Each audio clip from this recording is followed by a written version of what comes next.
آج ہم بات کرنے والے ہیں سیما حیدر کے بارے میں کہ سیما حیدر کون ہے۔ کیا سیما حیدر جاسوس ہے؟ سیما حیدر ہندوستان کے اندر آئی کیسے؟ سیما حیدر کو ہندوستان کے اندر آنے کیسے دیا؟ بغیر پاسپورٹ کے، بغیر ویزے کے، بغیر کسی ڈاکومنٹس کے سیما حیدر پاکستان سے ہندوستان کیسے آئی؟ سیما حیدر سیمے کو پار کیسے کی؟ بارڈر کو پار کیسے کی؟ جبکہ بارڈر کے اندر ہمارے سپاہی تعینات رہتے ہیں۔ یہ سب سے بڑا سوال ہے کہ سیما حیدر پاکستان سے آئی تو آئی کیسے؟ غیر قانونی طریقے سے۔ اگر ایک عورت غیر قانونی طریقے سے پاکستان سے ہندوستان کے اندر آ سکتی ہے تو کوئی بعید نہیں کہ آتنکوادی بھی آ سکتا ہے، جاسوس بھی آ سکتا ہے، کوئی بھی آ سکتا ہے۔ جب ایک عورت آ سکتی ہے تو کوئی بھی آ سکتا ہے۔ یہ ایک سب سے بڑا سوال ہے۔ سیما حیدر ہے کون؟ سیما حیدر ایک پاکستانی خاتون ہے۔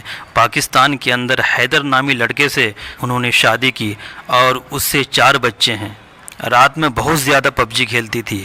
پب جی کھیلنے کے دوران ہندوستان کے سچن لڑکے سے محبت ہو گئی۔ محبت کے دوران ویڈیو کالنگ میں باتیں ہونے لگی۔ پورا دن، پوری رات یہ دونوں باتیں کرتے تھے۔ یہ ہندوستان دکھاتا تھا اور وہ پاکستان دکھاتی تھی۔ اس طریقے سے محبت بڑھ گئی اور پھر دونوں نے ملنے کے لیے ایک ڈیٹ فکس کیا۔ تو سب سے پہلی بار ان کی ملاقات نیپال میں کاٹمانڈو کے ایک ہوٹل میں ہوئی۔ وہاں یہ 7 دن 1 ہفتے تقریباً رہے۔ بچوں کو چھوڑ کر آئی تھی۔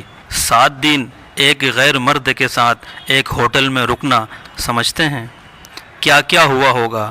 سیما حیدر مسلمان تھی لیکن سچن سے شادی کر کے انہوں نے اپنے دھرم کو چھوڑ دیا ہے، مرتد ہو گئی ہے۔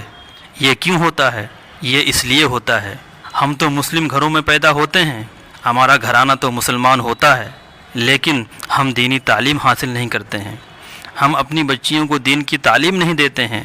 ہماری بچی پڑھ رہی ہے یا نہیں پڑھ رہی ہے، ہماری بچی کو کلمے آتے ہیں یا نہیں آتے ہیں، اللہ رسول کی ہماری بچی کو پہچان ہے یا نہیں ہے، اس کی ہم فکر نہیں کرتے ہیں۔ ہمارے گھروں میں دین نہیں ہے، ہمارے گھروں میں دین کی کمی ہے، جس کی وجہ سے اس طرح کے واقعات ہوتے ہیں۔ آج سیما حیدر مرتد ہو گئی ہے۔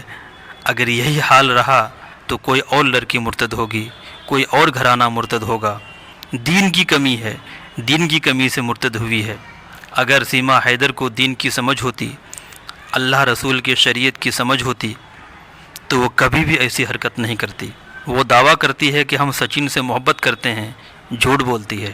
جو عورت جس ملک میں پیدا ہوئی اس ملک کی نہیں ہوئی، جس ملک کے اندر اس کے ماں باپ مدفون ہیں، جس ملک کے اندر اس کی بہن بھائی ہیں، پورے رشتہ دار کو چھوڑ کر ایک غیر مرد سچن، غیر مذہبی لڑکے کے لیے پورے رشتہ دار کو چھوڑ کر آنا، یہ بات سمجھ میں نہیں آتی۔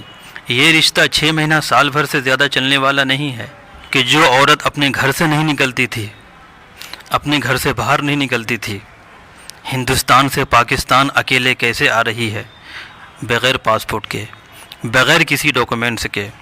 کیا اس کے پیچھے کوئی ماسٹر مائنڈ ہے؟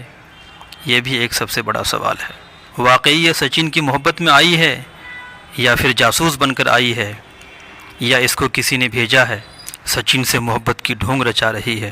جس مرد سے 4 بچے ہوئے اس سے اس کو محبت نہیں ہوئی، پب جی کھیلتے کھیلتے محبت ہو گئی۔ یہ کیسی محبت بھائی؟ یہ محبت نہیں ہے، یہ کچھ اور ہی ہے۔ اب یہ کہتی ہے ہم ہندوستان چھوڑ کر نہیں جائیں گے، اگر پاکستان ہمیں بھیجا گیا تو میں جان گنوا دوں گی، زہر کھا لوں گی یا اپنے آپ کو ہلاک کر دوں گی۔ یہ ساری کی ساری ڈرامے بازی ہے۔ یا تو یہ لڑکی جاسوس ہے، کسی نے اس کو بھیجا ہے، محبت کا ڈرامہ کر رہی ہے، وہ بھی سچن، دونوں کا کوئی تلنا نہیں۔ سیما حیدر کے بیٹے کا وزن سچن سے زیادہ ہی ہوگا، دونوں کا کوئی تلنا نہیں۔ یہ عورت بہت کھلاڑی ہے، منجھی ہوئی عورت ہے، اس عورت پر نظر رکھنے کی ضرورت ہے۔ اور یہ بولتی ہے ہماری عمر 24 سال، 24 سال کی عورت نہیں ہے یہ، اس کی عمر 35 سے 40 سال کے بیچ میں ہے۔ لیکن یہ بھولے بھالے سچن کو سمجھ میں نہیں آتی بات۔ انہیں بات سمجھ میں آئے گی جب 2-4 مہینے گزر جائیں گے، 6 مہینے سال بھر گزر جائیں گے تو انہیں بات سمجھ میں آئے گی۔ لڑائی ہوں گے، جھگڑے ہوں گے، ان کے گھر والے انہیں قبول نہیں کریں گے، پھر بعد میں سیما نہ ادھر کی رہے گی نہ ادھر کی رہے گی، نہ ہندوستان کے سیمے کی رہے گی نہ پاکستان کے سیمے کی رہے گی۔ جو حال وسیم رضوی کا ہوا اس سے بھی برا حال اس عورت کا ہوگا۔ تو اس کا خلاصہ یہ نکلا کہ اپنے گھروں پر دھیان دیں۔ آپ کے گھر میں بیٹی ہے، کہاں جاتی ہے، کب جاتی ہے، کب آتی ہے، کس کے ساتھ جاتی ہے، موبائل ہے، موبائل میں کیا کرتی ہے، کیا دیکھتی ہے، کیا کھیلتی ہے، کس کے ساتھ گیم کھیلتی ہے، کس طرح کرتی ہے، ساری چیزوں پر نظر رکھیں۔ بیٹی کی ہر حرکت پر نظر رکھیں۔ اگر آپ بیٹی کی حرکتوں پر نظر نہیں رکھیں گے تو پھر بیٹی گھروں سے بھاگ کر مرتد ہوگی، گھروں سے بھاگ کر شادی کرے گی، ماں باپ کی عزت کو نیلام کرے گی، ماں باپ کی عزت کی دھجیاں اڑائے گی۔ اسی وجہ سے گھر کے اندر دینداری پیدا کیجیے، بچیوں کو دینی تعلیم دیجیے۔ دینی تعلیم بہت ضروری ہے۔ میں یہ نہیں کہتا کہ دنیاوی تعلیم مت دیجیے، دنیاوی تعلیم بھی آپ دیجیے، لیکن جہاں آپ دنیاوی تعلیم بچیوں کو دیتے ہیں وہاں دینی تعلیم بھی دیجیے۔ دینی تعلیم بھی بہت ضروری ہے۔ دینی تعلیم اگر آپ بچی کو دیتے ہیں تو بچیوں کے اندر بہت زیادہ سمجھ پیدا ہو جاتی ہے۔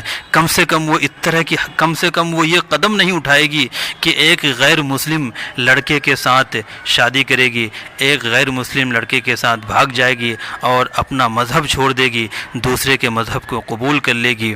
کم سے کم وہ یہ حرکت نہیں کرے گی۔ تو کسی کے ایمان کو بچانا یہ بہت بڑی بات ہے، اور اپنے گھر والوں کے ایمان کو بچانا یہ فرض ہے۔ چینل کو سبسکرائب کرنا نہ بھولیں اور لائک بھی کر دیں۔